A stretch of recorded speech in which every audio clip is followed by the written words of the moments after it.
빌라도는 예수님이 죄가 없다는 것을 알고 풀어주려고 했습니다. 하지만 대제사장 무리는 로마법에는 문제가 없을지 모르지만 유대인의 율법에는 사형에 해당하는 죄가 있다고 주장을 합니다. 무슨 죄냐? 바로 예수님이 스스로를 하나님의 아들 그리스도라고 주장했기 때문에 신성 모독에 해당한다는 것입니다. 빌라도는 이 말을 듣고 더 두려워합니다. 우리 19장 7절에서 9절 말씀을 한번 읽어보겠습니다. 유대인들이 대답하되 우리에게 법이 있으니 그 법대로 하면 그가 당연히 죽을 것은 그가 자기를 하나님의 아들이라 함이니이다. 빌라도가 이 말을 듣고 더욱 두려워하여 다시 관정에 들어가서 예수께 말하되 너는 어디로부터냐 하되 예수께서 대답하여 주지 아니하시는지라. 맨. 역사에 만약이라는 것이 존재하지는 않지만 빌라도가 조금만 더 신중했더라면 하나님의 아들 그리스도와 직접 대화하는 특권을 누렸을 것이지 않을까, 이런 생각을 한번 해봅니다. 빌라도가 이렇게 좀 애매한 행동을 취하고 좀 두려워하고 예수님을 풀어주는 것 쪽으로 자꾸 주장을 하니까 대제사장 무리가 빌라도를 확실하게 설득하기 위해서 더 강력하게 말을 합니다. 19장 12절을 보겠습니다.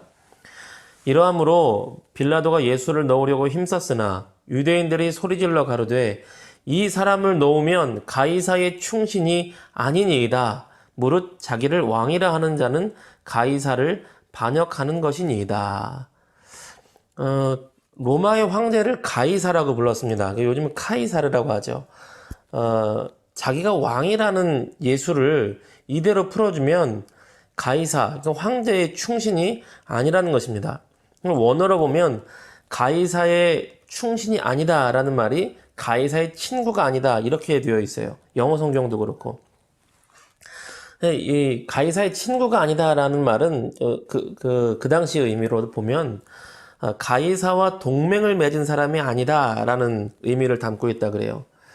그러니까 빌라도 입장에서는 굉장히 당혹스럽죠. 자신이 살아가는 근본을 가이사 황제에게 두고 있는데 황제의 대리자로 여러 총독 중에 한 명으로 그 자리에 와 있는데 가이사와 황제와 관계가 끊어진다는 것은 빌라도에게 정말 두려운 일이었을 것입니다.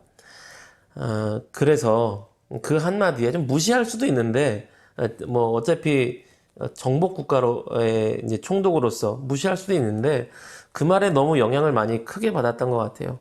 그래서 예수님을 십자가에 못 박도록 넘겨줍니다. 19장 13절에서 16절 한번 보겠습니다. 빌라도가 이 말을 듣고 예수를 끌고 나가서 돌을 깐 들에 있는 재판석에 앉아 있더라. 이날은 유월절의 준비일이요 때는 제6시라. 빌라도가 유대인들에게 이르되 보라 너희 왕이로다.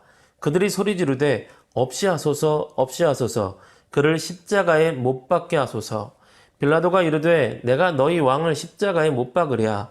대제사장들이 대답하되 가이사 외에는 우리에게 왕이 없나이다 하니 이에 예수를 십자가에 못 박도록 그들에게 넘겨주니라. 오늘 이 말씀에서 특별히 예수님을 십자가에 못 박도록 넘겨주니라 라는 말씀을 좀 더 생각해보고 주의 깊게 봤으면 좋겠습니다. 예수님을 십자가에 못 박도록 그들에게 넘겨주니라 라는 말씀은 성경에서 가장 중요하고 가장 유명한 구절하고 연관이 있습니다. 요한복음 3장 16절이에요. 요한복음 3장 16절은 여러분 암송할 수 있으시죠? 성경에서 다른 건 다 못 외워도 이 구절은 꼭 외우셔야 됩니다. 요한복음 3장 16절 한번 같이 암송해 보겠습니다. 하나님이 세상을 이처럼 사랑하사 독생자를 주셨으니 이는 그를 믿는 자마다 멸망하지 않고 영생을 얻게 하려 하심이니라. 아멘. 성경 전체의 핵심이라고 할 수 있어요. 요한복음 3장 16절 이 말씀에서 하나님이 세상을 그리고 우리를 사랑하시기 때문에 독생자를 주셨다고 말씀하셨습니다. 아들을 주셨다는 거예요. 이 구절만 읽을 때는 사실 완벽히 이해하기가 어렵습니다. 이 말씀을 완벽히 이해하기 위해서는 예수님의 십자가 죽음과 연결해야 비로소 이해가 되는 말씀이에요. 하나님께서 우리를 너무나 사랑하셔서 그 독생자 예수 그리스도를 십자가에서 죽도록 넘겨주셨다는 것입니다. 예수를 십자가에 못 박도록 넘겨주니라. 하나님의 세상을 이처럼 사랑하사 독생자를 주셨으니, 예수님을 십자가에 내어 죽도록 넘겨주셨다는 말씀입니다. 여러분 혹시 싱가포르라는 나라 아시나요? 저는 이렇게 비유하고 예화를 들기 참 좋아하는데, 싱가포르에 제가 가보진 않았지만 싱가포르라는 나라가 법이 엄격하다 그래요. 싱가포르에는 아직도 태장이라는 형벌이 존재한다고 합니다. 엉덩이를 때리는 거죠. 범죄자를 묶어놓고 몽둥이로 엉덩이를 세게 때리는 것인데, 이게 얼마나 강력한지 한두 대만 맞아도 살이 터진다 그래요. 근데 더 무서운 게, 딱 의사가 보다가 더 맞으면 안 되겠습니다, 범죄자의 인권을 존중해 주시죠, 멈추면 그날은 안 맞는데요. 그러면 의사가 정성스럽게 그 맞은 것을, 엉덩이를 치료해 준답니다, 상처를. 그래서 다 회복되면 의사가 이제 판결을 내려주는 거죠. 이제 다 낫습니다, 맞아도 됩니다. 그러면 또 맞는 거예요. 그럼 또 터지고, 또 고쳐주고, 또 맞고, 또 터지고. 그래서 이 기다리는 시간이 정말 공포스럽게 느껴진다는 그런 이야기를 들었습니다. 만약인데, 제 아들이 싱가포르에서 실수를 해서 태형을 맞게 되었다고 가정해 봅시다. 그런데 여러분의 부모님이 하나님을 경외하는 마음으로 목사님 아들 대신 제 아들이 맞게 할게요, 이렇게 말하는 부모님이 계실까요? 아니 혹시 여러분이 부모가 되신 분이라면 목사님의 아들 대신 제 아들을 맡게 할게요 라고 하는 부모님이 여기 계실까요? 여러분이라면 자기 자식을 그렇게 하시겠습니까? 여러분이 대신 맞아야 되는 자녀의 입장이라면 어떨까요? 그렇게 할 수 있을까요? 만약 똑같은 질문을 저에게 물어본다면 저는 그렇게 못합니다. 실망하시면 죄송해요. 미안해요. 저 그렇게 못하겠어요.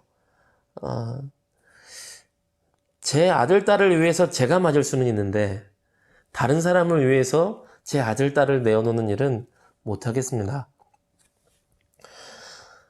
그런데 하나님께서 그걸 하신 거예요. 하나님께서 독생자 예수 그리스도를 우리를 대신해서 저주받고 처참히 죽도록 십자가에 내어주신 것입니다. 여러분, 우리가 요한복음 19장을 묵상하면서 그 유명한 말씀 요한복음 3장 16절을 같이 이어서 다시 묵상해 봤으면 좋겠습니다. 그리고 아들을 내어주시기까지 사랑하신 하나님 아버지의 사랑을 다시 묵상해 봤으면 좋겠어요. 오늘 하루 그 하나님의 사랑, 자기 아들을 내어주시기까지 사랑하신 그 하나님 아버지의 사랑을 묵상하며 하나님과 함께하는 복된 하루가 되시기를 기도합니다.